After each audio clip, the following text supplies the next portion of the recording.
En esta ocasión está con nosotros el doctor José Antonio del Busto, historiador de reconocido prestigio y larga docencia y obra considerable, ha publicado más de 40 libros.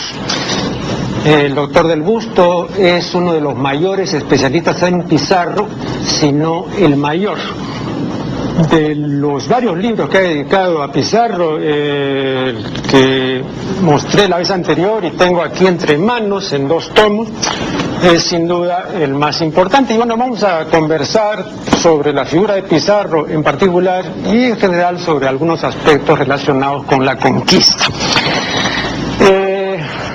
Para entrar en materia, permítanme, distinguido amigo, un recuerdo personal. En la década de 1950, yo fui alumno de Raúl Porras. Este solía pedir a los alumnos una monografía histórica, ¿no? De libre elección el tema, aun cuando también el tema podía ser sugerido o propuesto por el mismo catedrático, y ese fue mi caso. Entonces me dijo, vea, le recomiendo que se ocupe de los castigos que imponían los incas. Ese es un tema poco conocido y es un tema interesante. Háganlo. Muy bien, entonces consulté pues algunos textos de historia y algunos cronistas, allegué datos e informaciones y compuse pues una monografía pues que no tenía más mérito que ese, ¿no? El de ser una obra de recolección informativa.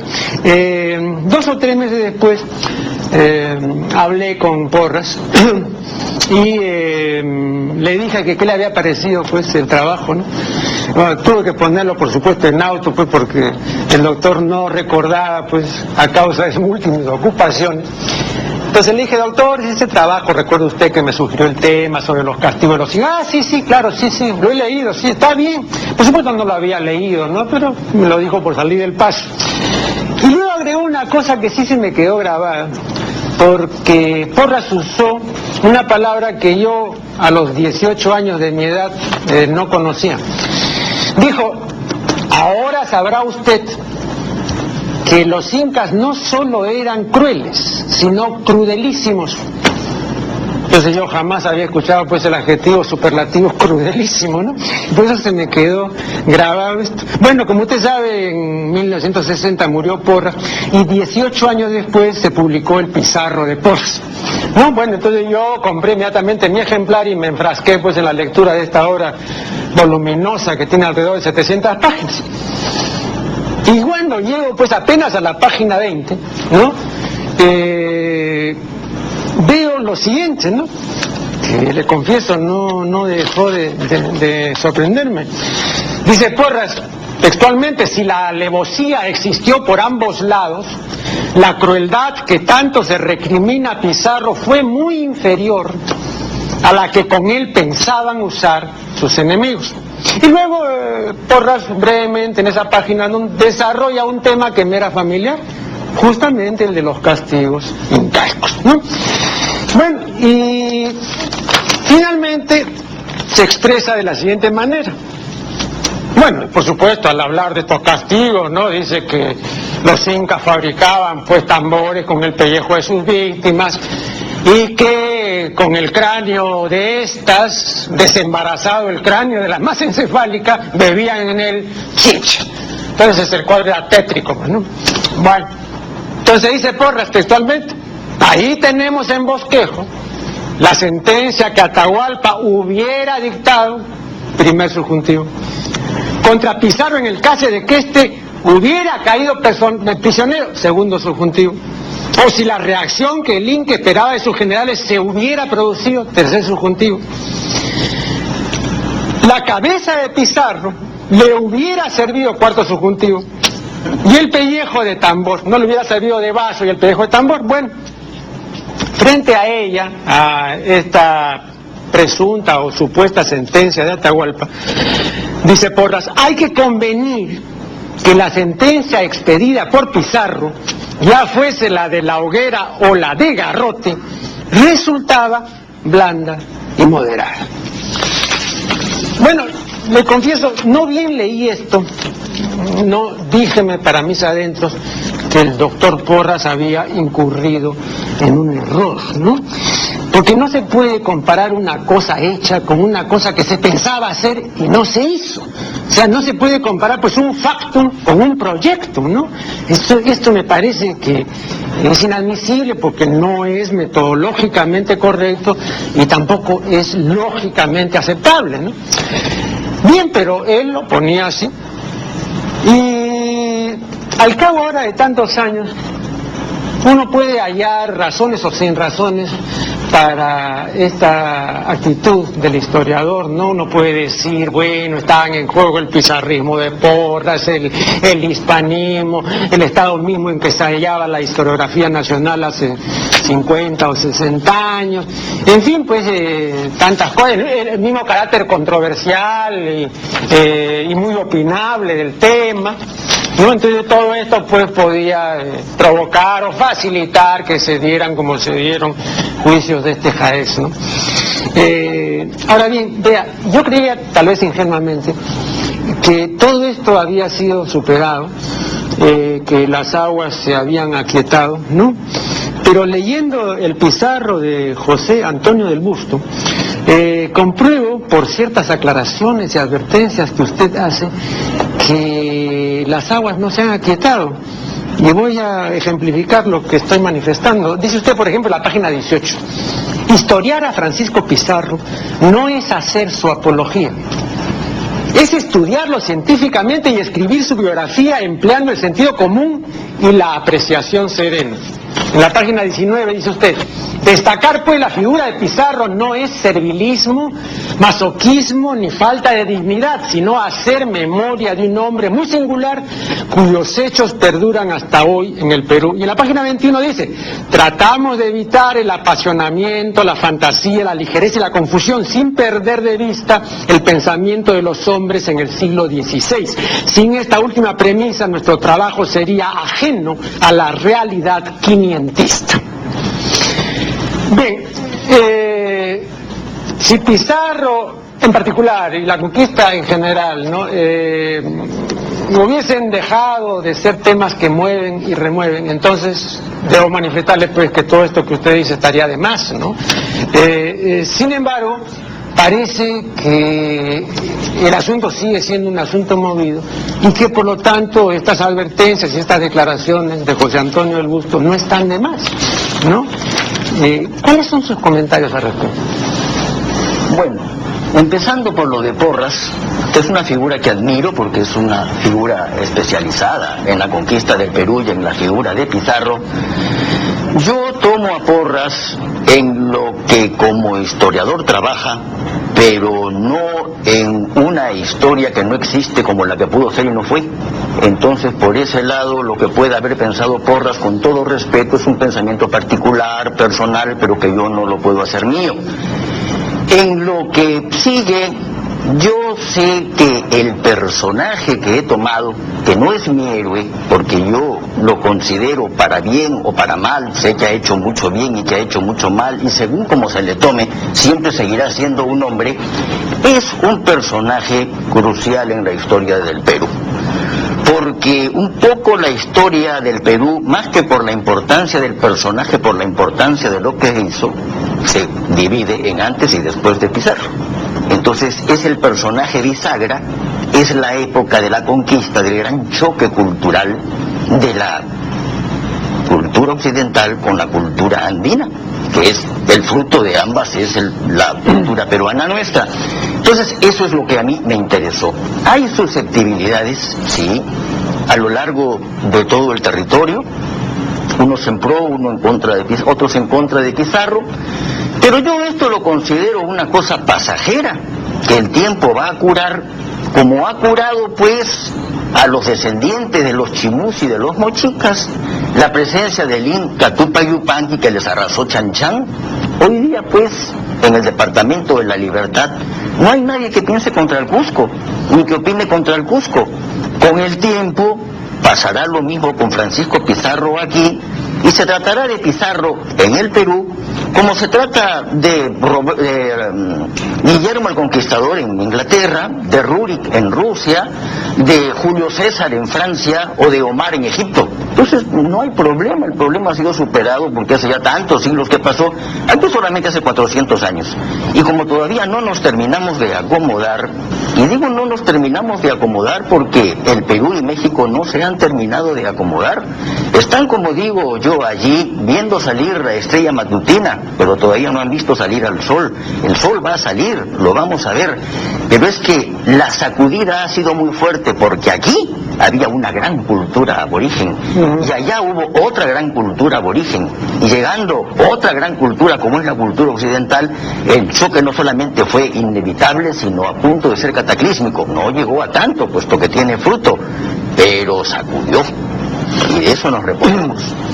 Pero el hecho de las precauciones que usted toma y el hecho de adelantarse a posibles juicios adversos respecto a una acusación, por ejemplo, que por supuesto usted la tendría pues por despropositada, ¿no? De admiración desmedida o de servilismo con respecto a España, etcétera. Yo digo, ese juicio sereno y esa objetividad que usted mismo dice, ¿no? que lo han secundado en el tratamiento de esta figura, harían necesario, ¿no? Advertir a la gente que usted no es necesariamente alguien que está a favor ni en contra, sino que hace la historia pues de una manera imparcial, ¿no? Le voy a decir una cosa que es muy curiosa. Yo hago historia hace 50 años. Yo trabajo a Pizarro hace 40 años. Y a lo largo de todo este tiempo, yo he visto lo uno y lo otro. Entonces resulta que para los hispanistas, yo soy indigenista. Y para los indigenistas, yo soy hispanista. Y lo que yo quiero ser es peruanista. Estar al centro, no cómodamente instalado, sino equilibradamente ubicado, para poder recibir de los dos lados lo bueno y rechazar de los dos lados lo malo. Eso es lo que yo llamo la corriente peruanista. Y entender así el Perú, me parece que es un entendimiento de cierto equilibrio que pretendo seguir haciéndolo porque estoy muy satisfecho, ¿no? Ahora le contaré de paso lo siguiente. Vea, la lectura de su Pizarro ha sido una lectura que ha obrado en mí eficazmente, ¿no? Afinando, por ejemplo, mi juicio crítico, ¿no? Y ocasionalmente indignándome. Ahora, esto es bueno, porque no me ha dejado indiferente. Y yo digo, seguramente estuvieron en juego dos factores. Uno, formal, de carácter secundario, que es la manera propia con que el historiador expone los hechos. O sea, está bien dicho eso que me ha movido. Y otra, el personaje, que no me es indiferente, ¿no? Ahora esto, Alberto, al margen de banderías o de sectarismo, de todo, ¿no? En otro caso, de los personajes esos pertenecientes a otras lecturas que usted ha mencionado, yo podría leer sin moverme. O sea, no tienen esta repercusión que un personaje como Pizarro sí tiene, a pesar de los siglos transcurridos, ¿no? Es que Pizarro es polémico. Pizarro no es una figura químicamente pura, que usted pueda decir fue un muy buen hombre, tampoco puede decir fue un muy mal hombre. No fue un ángel ni un demonio, fue un hombre, eso sí, y como hombre tuvo momentos malos y momentos buenos.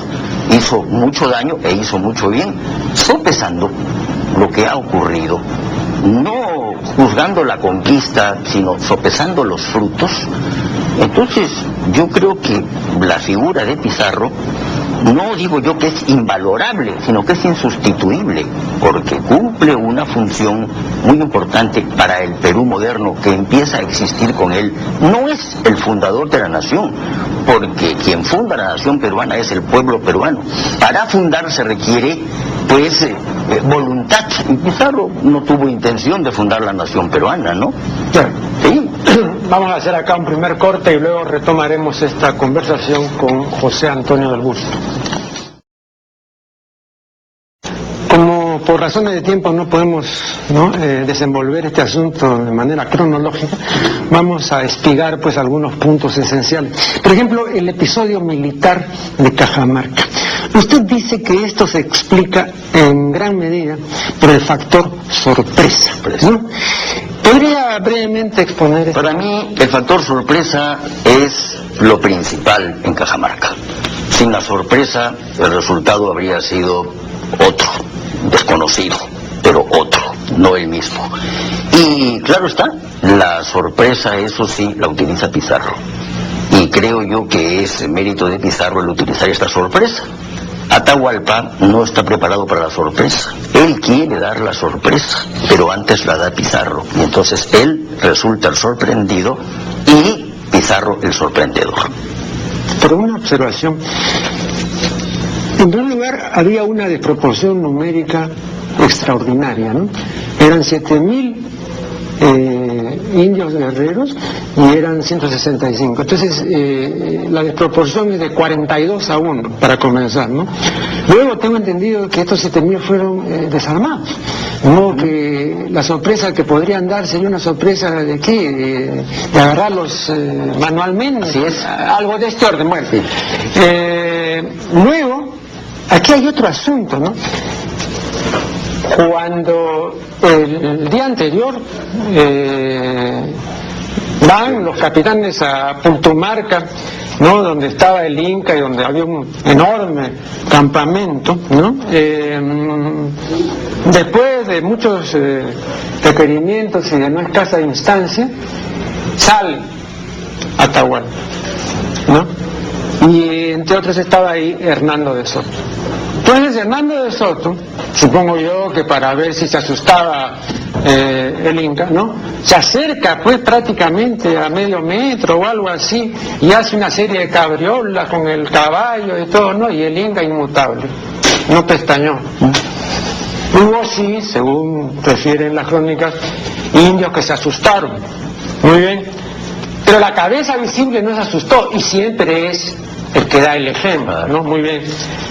Según cuentan también las cronistas, a aquellos que se asustaron, Atahualpa los mandó matar para que el resto vea que no hay que asustarse ante los caballos. Muy bien, entonces pues que les iba de escarmiento. Entonces había este antecedente, ¿eh? Entonces, en primer lugar, Atahualpa no se asustó, porque ¿cuál fue el factor sorpresa en Cajamarca? Los caballos y las armas. Muchas cosas. No, pero por ejemplo, básicamente esas dos. Las armas no, los caballos de repente sí, pero son varios los elementos. Por ejemplo, en primer lugar está lo inesperado, que es la esencia de la sorpresa. En segundo lugar están los caballos, que es la fuerza desconocida. En tercer lugar están las armas de fuego, que aunque no son muchas hacen ruido. Estoy hablando de la artillería. No me ocupo de la arcabucería porque eran 3 arcabuces, que es muy poco. Además son unas explosiones enteramente opacas, bajas, que no creo que hayan hecho más ruido que daño. Y después está la misma presencia de los soldados que salen voceando y gritando aquello de Santiago, Santiago, Santiago, y a ellos. Entonces, los caballos con los petrales llenos de cascabeles y de campanillas, golpeando el suelo con los herrajes. Todo, en fin, colabora a que esta gente que esperaba tomar a manos a los españoles no puedan explicarse qué cosa es lo que está ocurriendo. Y eso es lo que aprovechan los españoles para atacar con tácticas especiales, conocidas, ¿no? Pero especiales para este caso, que era del martillo, que es ir por el centro y ocasionar el hundimiento de la masa. Entonces se rebalsa por los costados. Ahí es cuando ataca Belalcázar y Hernando Pizarro por los costados, retrocede Soto y empuja, y de este modo los indios se van matando entre ellos. Yo tengo, y en otras oportunidades he hablado mucho, de repente no sería viable repetirlo aquí, lo que sucedió en la tragedia del estadio, ¿no? Que unos pocos policías contra miles de personas. Claro, y usted también lo dice en su libro, ¿no? En esta tragedia de 1964, ya dentro de un par de años serán 40 años. Pero, y me parece muy, muy oportuno que usted haya mencionado esto. Y yo le voy a decir lo siguiente. Vea, yo tengo una lectura del episodio militar de Cajamarca que se conexiona con lo que, vamos a ponernos así a la manera de Porras, pudo haber pasado en el Estadio Nacional. Usted, por ejemplo, no se podría imaginar esa tragedia si en lugar de la gente común y corriente que había en ese momento en las graderías del estadio, hubiese habido gente seleccionada de las Fuerzas Armadas y de las fuerzas policiales, comandos de élite, gente profesional. No hubiera habido ni un muerto. ¿Por qué? Porque era gente preparada. Bien, esto mismo yo lo pongo en el otro caso. Si estos 7.000 o los 30.000 que según parece había en el campamento del Inca hubiesen sido guerreros profesionales preparados, entonces yo no veo por qué ante 165 no iba a haber ese pánico y iba a haber ese aplastamiento y en fin todo lo que hubo, y luego 3 o 4.000 muertos, ¿no? Y eso solamente es porque esa gente, primero, no era gente preparada. Segundo, se asustó, cosa que revelaba, para usted tengo entendido que es aficionado a la fiesta brava y yo soy aficionado a la gallística. En la fiesta brava y en la gallística se habla de casta, ¿no? De valentía, pundonor y todo. Vea, cuando hay casta y valentía y pundonor, que vengan 165 y que hagan un destrozo de ese orden. Creo que muy poco hicieron los españoles, en realidad el destrozo lo hicieron los otros, ¿no? Pero usted no cree que también la impreparación, no solamente porque se asustaron, porque incluso el hecho de asustarse ya está revelando una falta de profesionalidad, es decir, ya hay una falta de interés ahí, ¿no? Porque claro, hay alguien que realmente no sabe nada de nada, entonces pues un pequeño ruido desconocido pues lo va a poner de vuelta y media, ¿no? Bueno, en primer lugar, yo creo mucho en el temor a lo desconocido, porque es más grande que el temor a lo conocido. Y lo conocido se puede tornar desconocido cuando es inesperado, y se acrecienta, se multiplica, y eso en proporción geométrica, que fue lo que ocurrió. Mire, si usted me pone a los demás casta y a los hombres de armas más preparados, sentados o puestos en la cantidad que quiera en la plaza de Cajamarca, y vienen los marcianos, probablemente ocurra exactamente lo mismo con los cuerpos de élite de cualquier nación, Y en tercer lugar, quisiera yo decirle a usted que esto es algo muy lógico lo que sucedió, porque es, insisto, esto también lo he dicho otras veces, es como uno puede vencer el miedo, es el miedo vencible, pero hay un miedo que no se puede vencer, ese es el miedo invencible. Es como si en este momento entrara por esta puerta un león inesperadamente y salimos corriendo los dos, porque aquí no hay un valiente que le meta un puñete en el hocico al león porque lleva las de perder. Así que entonces entendemos que lo más cuerdo y lo más sensato no es hacer desaparecer lo que nos causa el miedo, sino desaparecer nosotros, que somos los que nos ha causado el miedo. Eso es lo que pasó en Cajamarca. Yo me lo explico, para mí Cajamarca era un enigma, porque ¿cómo es posible? La misma pregunta que ha planteado usted en una forma tan precisa, ¿no? Me lo pregunté durante años, hasta que en el estadio obtuve la solución. Desde antes iba yo madurando un poco el camino, pero cuando llegué ya mi objetivo fue en el estadio. Entonces me lo expliqué todo, y digo, y eso puede volver a suceder, si se dan unas condiciones parecidas, con gente de hoy, del mejor ejército que hay en el mundo, y es que llegan los marcianos, o los más preparados que le suelten un león en un lugar cerrado. Entonces se acabaron los valientes. Pero vea, también aquí hay una cuestión de perspicacia y de olfato, ¿no? Porque ahí están los testimonios, usted los reproduce convenientemente. La gente de Pizarro se moría de miedo. Así es. Tenía incontinencia urinaria, cámaras mayores, etcétera. Entonces era una situación que pudo haber sido, bueno, no sé si había pues psicólogos entre la gente del lugar, ¿no? Pero cualquiera pues, Nietzsche decía, yo tengo mi genio en la nariz, decía, yo me huelo las cosas. El enemigo pudo haber olido que estos señores en realidad se estaban muriendo de miedo, ¿no? Entonces este hubiese sido, digamos, un apoyo formidable, porque uno sabe si el miedo no se puede ocultar. Por ejemplo, eso mismo de que se estaban orinando, no se puede ocultar, pues, ¿no? ¿Cómo no se dieron cuenta eso de...? Sí. ¿Me permite usted, doctor? Lo que pasa es que este miedo de los españoles fue privado, fue oculto, fue secreto. Y entonces en la oscuridad de la noche esto fue lo que sucedió. No hubo testigos, de ellos no salió el asunto. Pero en cambio, al día siguiente, ellos son los que irrumpen con este pensamiento. que es, en el fondo es la guerra, ¿no? Matarte o matarme has. Si yo no te mato, tú me matas, yo te mato. Esta es la conclusión. Y desesperadamente, con un miedo vencible, salen los españoles a jugarse el todo por el todo. Y esa noche se dan los bravucones, y se dan los cobardes, y se dan los prudentes, y se da todo, porque es toda una gama humana, pues, la que hay allí, ¿no? Y por el otro lado, creo yo que hubo una gran indiferencia. No olieron lo que podía suceder. Estaban tan creídos que ellos iban a obtener así a manos a los españoles, que hasta las cuerdas las tenían listas para amarrarlos, ¿no? Lo que iban a hacer después con él, pues un misterio. Podía ser una cosa harto cruel, como de repente harto humillante, y no llegar al derramamiento de sangre. No se sabe, ¿no? Esto es hablar una vez más de lo que pudo ser y no fue. Pero que eso sucedió en Cajamarca, hasta donde yo soy a la distancia, en el tiempo testigo, eso es lo que me consta, ¿no? Bien, una nueva pausa y luego volveremos con esta conversación. Usted dice que el factor sorpresa fue determinante. Sin embargo, dice también, jugando con dos conceptos interesantes, aunque yo no sé hasta qué punto de aplicables en este caso, pero bueno, usted los tiene por aplicables, ¿no? Guerra mágica y guerra mística, ¿no? Entonces, mientras que el abanderado o el jefe militar o el Inca esté, entonces tiene curso la guerra mágica, ¿no? Sí, si no está, se acabó, ¿no? Bueno, pero todavía pasó un buen tiempo, por lo menos media hora, hasta que prendieran al Inca. Entonces, el abanderado, el jefe estaba ahí todavía. Entonces, ¿por qué iban a perder? Y el asunto, la estampida vino después de Santiago, muy rápido. ¿Cómo se explica? Yo diría lo siguiente: el orden de los acontecimientos es así. Primero cae preso el Inca, y después, o al mismo tiempo, está ocurriendo lo otro.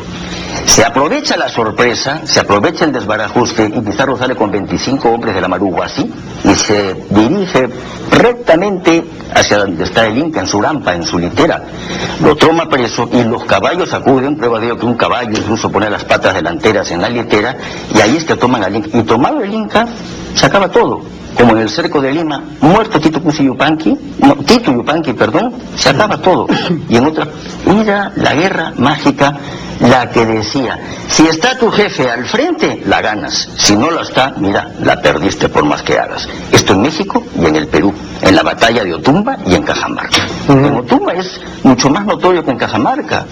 Bueno, perdón, pero ¿cómo se compagina eso con el factor sorpresa? Porque, vea usted, si no hubieran prendido al Inca, entonces, de todas maneras, la sorpresa se hubiera producido. Yo lo interpreto así.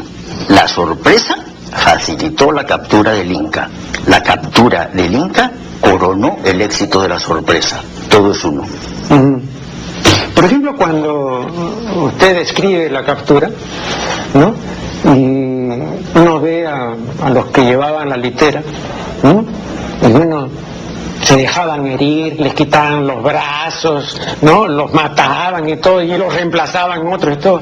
No atinaban a nada. O sea, esa gente no era gente preparada para nada. No, yo no lo interpreto así, al contrario. Pero dígame, usted dice, ¿qué tal el escepticismo? ¿Qué tal, estoicismo? Estoicismo, sí. Dice. Sí, pero ¿qué? Dejarse matar así de una manera burda. No, porque no atinaban a nada. En la mentalidad andina al servicio del Inca, esto era así.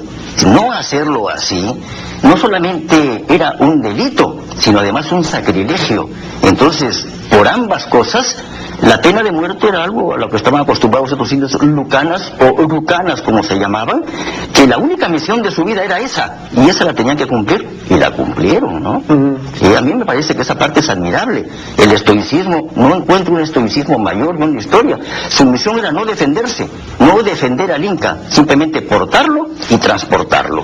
Y lo que se sabe sobre la forma de llevar la rampa, verdaderamente pues eran unos maestros haciéndolo, ¿no? Ahora, parece, según lo que refiere usted y refieren los cronistas, que una de las cosas que perdió o que facilitó la captura de Atahualpa fue el hecho de llevar este pelo largo, ¿sí? ¿No? Porque lo jalaron del pelo y lo tumbaron, así ¿no? es. Sí. Lo que ocurrió fue lo siguiente: todos los incas tenían el pelo muy corto, y erizado.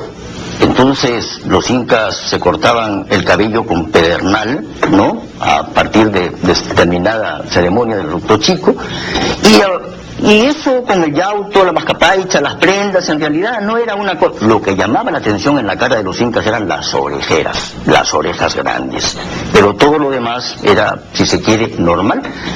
Ahora se le tributaba el saludo de Capa Capo Inca, gran señor perfecto, y Atahualpa, cuando era príncipe, ni siquiera príncipe heredero en la guerra de los Pastos, a las órdenes del ejército de Huayna Cápac, entonces perdió una oreja. Entonces ya no era el Capa Capo Inca, el señor perfecto que quería ser, y tenía que ocultarse esa oreja perdida, quebrada, dice la crónica, con la cabellera larga.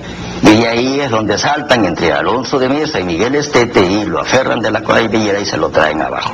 El único inca que tenía el cabello largo. El único, no ha habido otro. Ahora parece que en ningún momento, y eso sí, también ahí está, por ejemplo, es otra cosa, ¿no? En ningún momento se descompuso, en ningún momento, ¿no? Y eso, o sea, seguía dando el ejemplo, ¿no? Claro, yo me enteré. Una educación imperial. Sí, imperial, ¿no? Entonces también es lamentable ver que su gente se estaba muriendo de miedo cuando el señor estaba en lo más... No, también hay una incorrespondencia, ¿no cree usted? Él había mal acostumbrado a la gente, dentro de lo que eran las buenas costumbres del Tahuantinsuyo, a no mandarlas directamente, sino a través de capataces. Y los españoles matan primero a los capataces y entonces se corta la comunicación. Haga lo que haga, los lucanas no lo interpretan, porque son los capataces los que lo tienen que mandar a ellos. Entonces está el inca aislado y los lucanas también, por eso es que no se mueven.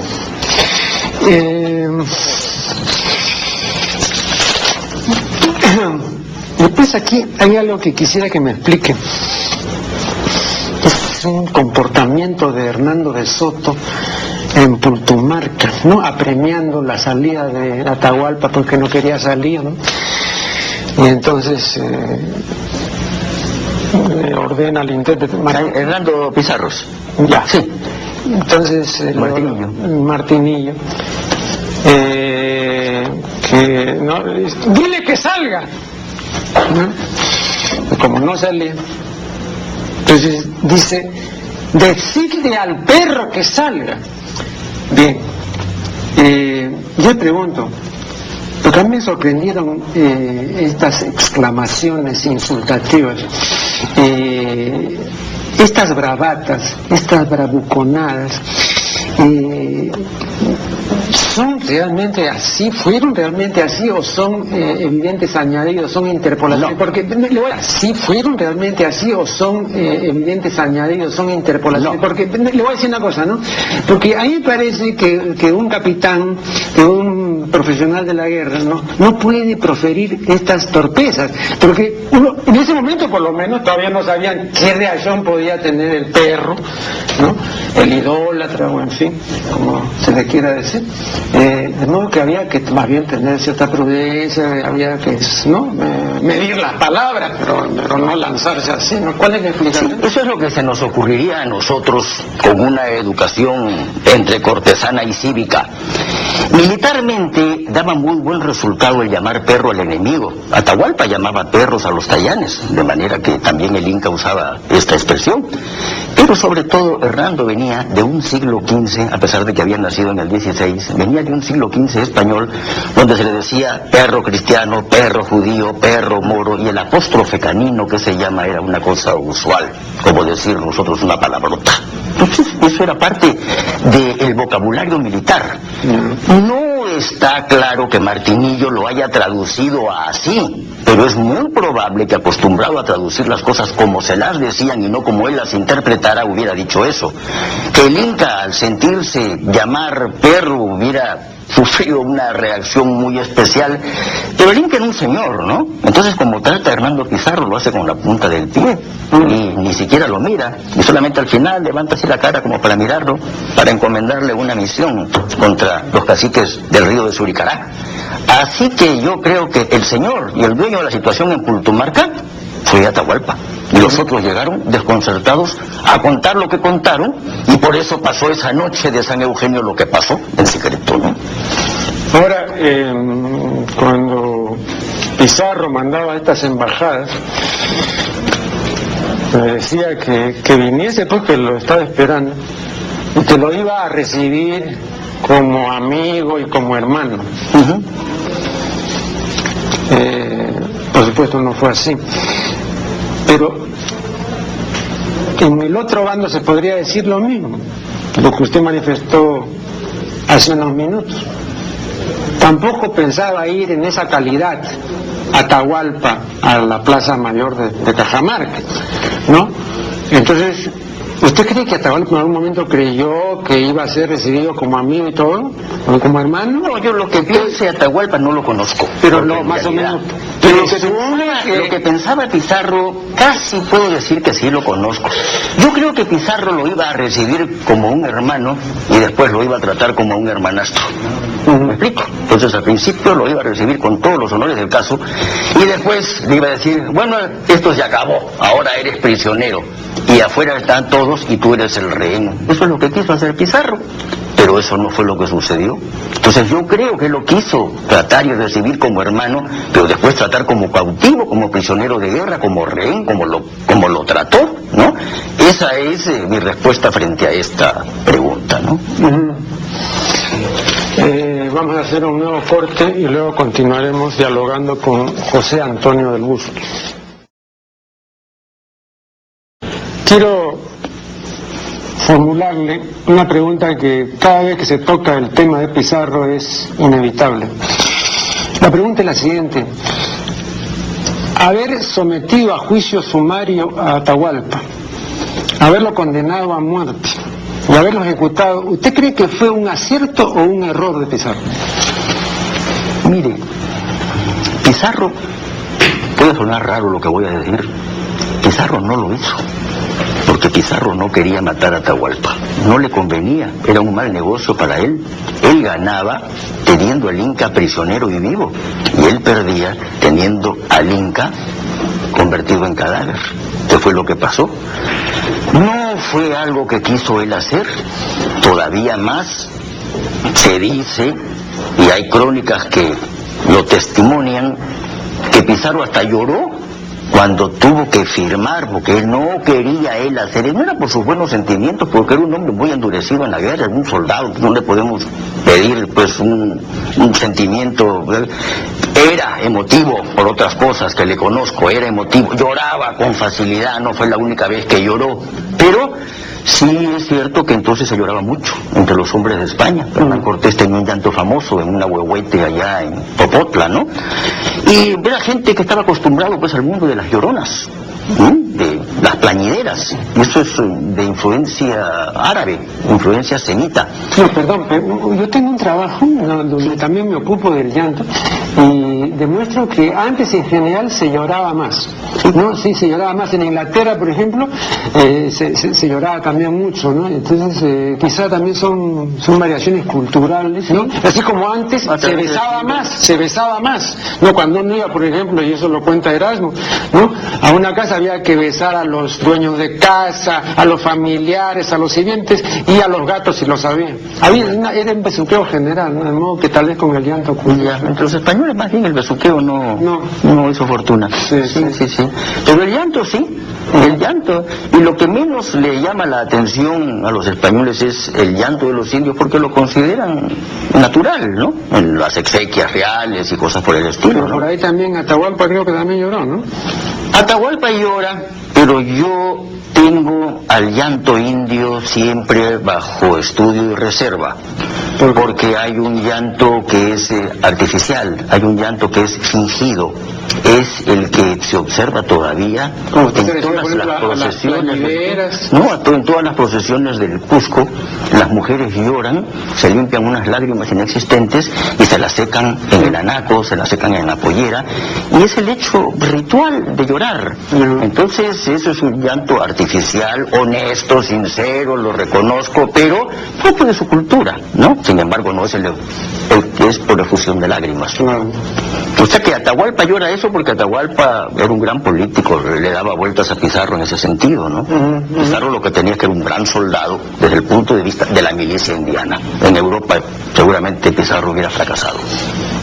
Bueno, ¿y qué cosa fue lo que aceleró esta decisión de ejecutar y de matar pues a Almagro, Alonso de Riquelme, Antonio Navarro, Fray Vicente de Valverde, Felipillo, el curaca de Cajamarca, los curacas huancas, todos los indios huascaristas?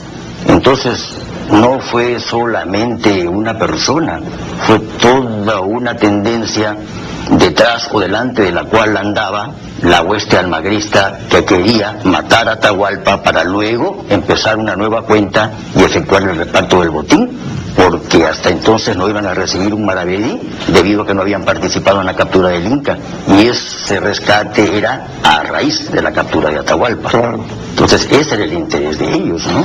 Vea, en un artículo que usted ha escrito para la Enciclopedia Ilustrada del Perú de Tauro en esta nueva edición, un artículo dedicado a Pizarro, usted dice que haber decretado la muerte y haber muerto al Inca no solo fue un error, no dice usted, un gran error, ¿sí? ¿No? Entonces el error existió, ¿no? Y fue por consideraciones crematísticas. No, fue por votos. Por votos. Votaron y se decidió la muerte. Entonces Pizarro tuvo que afirmar, aunque no sabía afirmar, hizo sus dos rúbricas, y el secretario, en este caso ya Pedro Sancho, puso el nombre de Francisco Pizarro.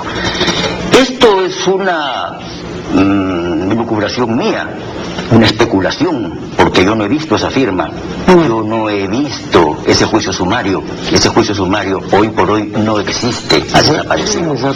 ¿Por qué cree usted que desapareció tan rápido? Hay intereses, ¿no? Sí. Muchos intereses para después no acusarse, hacer desaparecer eso como después desaparecen los libros de cabildo de los españoles en la guerra civil. Bueno, vea, aunque usted con toda razón puede decirme que hay que tener en esto una mentalidad quinientista, yo no puedo dejar de fastidiarme realmente cuando veo los cargos que le hicieron a Atahualpa, ¿no? Entonces era regicida, filicida, homicida, incestuoso, polígamo, idólatra. Bueno, eso fue... Todo eso estaba planeado con la hoguera en España, o la decapitación, con la hoguera en España, o la decapitación, o la horca si eran villanos, absolutamente todo. Entonces, en ese momento, con esa mentalidad, según las leyes de Castilla, se merecía la muerte. O sea que ellos creyeron o quisieron hacer creer de que el juicio sumario era justísimo. Fue, por cierto, porque hubo intereses para llevar a cabo esto. Con la misma fuerza lo han podido salvar, han podido deportar a Atahualpa, mandarlo a España y bueno, que allá vea el rey qué hace con el problema. Y aquí, en vez de utilizar a Atahualpa, lo mataron. Eso es. Yo ni lo critico ni lo aplaudo, yo simplemente digo lo que sucedió. Y con cierta licencia que antes criticaba, digo también lo que de repente pudo haber sucedido, tomándome esa libertad, pero sin opinar abiertamente sobre ella, simplemente fallando y diciendo, ¿no? Creo que fue un error matar a Atahualpa, porque desde el punto de vista español, más hubieran ganado los españoles conservándolo vivo. Claro. Pero ahora a la distancia, después de tantos siglos, el sentir común de las gentes juzga que esa muerte fue completamente arbitraria y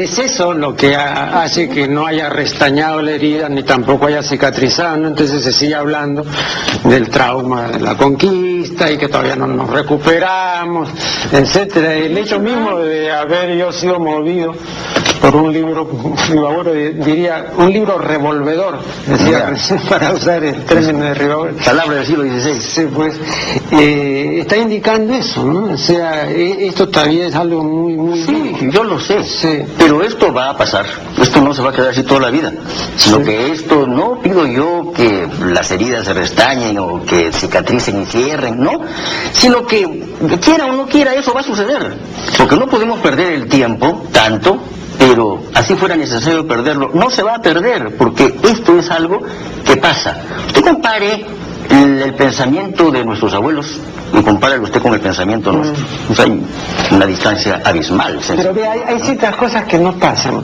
Le voy a mencionar algo bien concreto, que usted por supuesto conoce.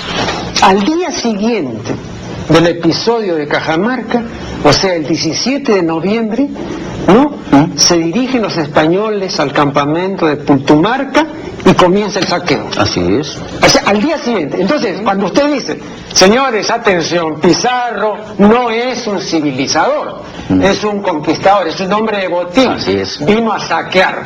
Ahora, aquí el reproche ahora, ¿no? Es el reproche también del saqueo, no solamente del abuso, ¿no? Entonces, yo creo que eso sí vale, doctor del Busto, ¿no? Decir, bueno, estos señores al día siguiente ya comenzaron a saquear, ¿no? Ya. Yo le voy a presentar a usted el otro lado de la medalla, sin ponerme del otro lado. ¿Usted cree que los incas, cuando conquistaban, no saqueaban al día siguiente, si es que no saqueaban ese mismo día? La guerra es la guerra. En la guerra no hay buenos ni malos, todos somos malos. Sí, no, está bien, pero estos vinieron de fuera, ¿no? O sea, los otros estaban aquí, ¿no? Bueno, entonces eran gente de casa, digámoslo así, sí. Aun cuando no pudiéramos todavía hablar de peruanidad ni nada por el estilo, ¿no? Entonces hay una diferencia, creo yo. No es... Al que viene de fuera se le juzga intruso, alienígena, foráneo, lo que usted quiera. No es lo mismo. No es lo mismo, pero yo le diré que eran tan diferentes los hombres de la costa a los hombres de la sierra, que casi podía yo decir que eso era así, que vinieran de afuera. Era un hecho un poco accidental, ocasional. El que fueran quienes fueron, eso fue ya más esencial, más definitivo. Pero en el fondo ya estas son casi exquisiteces o preciosismos que pensamos a la distancia 400 años después. Pero entonces la guerra, y se entra a lo que salga, a matarte o matarme porque esa es la guerra. Ahora, ya que usted menciona esto, y habida cuenta de no disponer de muchos minutos, quiero manifestar lo siguiente. Vean, yo tengo un trabajito por ahí que se titula Muerte y Valentía.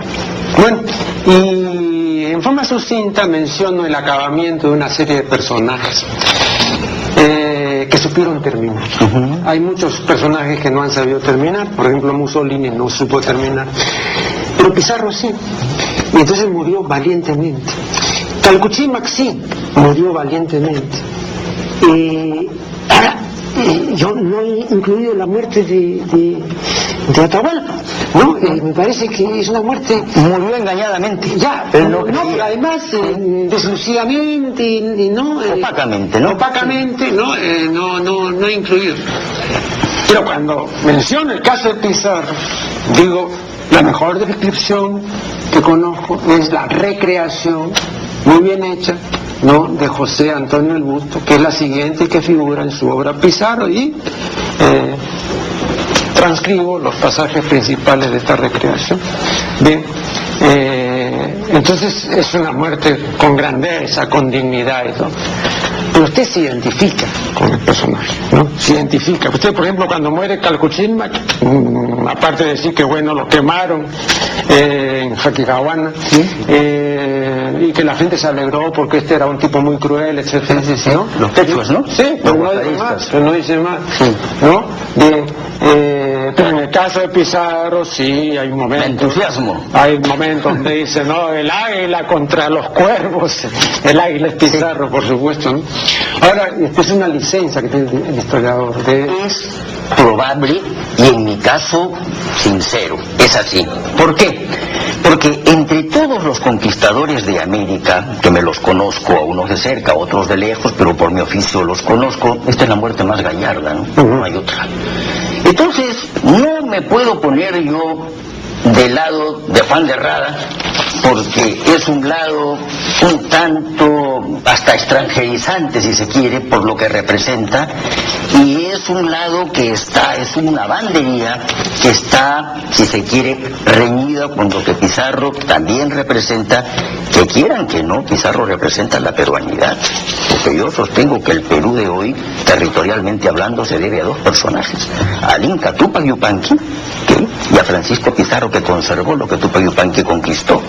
Entonces el mapa del Perú se debe a estos dos personajes. Pachacútec, ¿no? No, Pachacútec estaba un poco cómodamente instalado en el Cusco. Por ahí dice usted que fundaron estos dos analfabetos. El tiempo, eso fue la parte legislativa, la parte cultural. Pachacútec fue un genio legislador. Tupac Yupanqui un genio conquistador y Huayna Cápac un genio consolidador. Pero Tupac Yupanqui lo tomo en este sentido de conquistador, que el territorio actual del Perú, hasta la selva, ahora yo estoy estudiando Tupac Yupanqui, ¿ya? Y hasta en la selva me encuentro la presencia de Tupac Yupanqui, ¿no? Remontando ríos con un mérito que no conocíamos, ¿sí? Pero me puedo entusiasmar con el final de Pizarro, porque indudablemente me puedo identificar más con Pizarro que con Juan de Rada.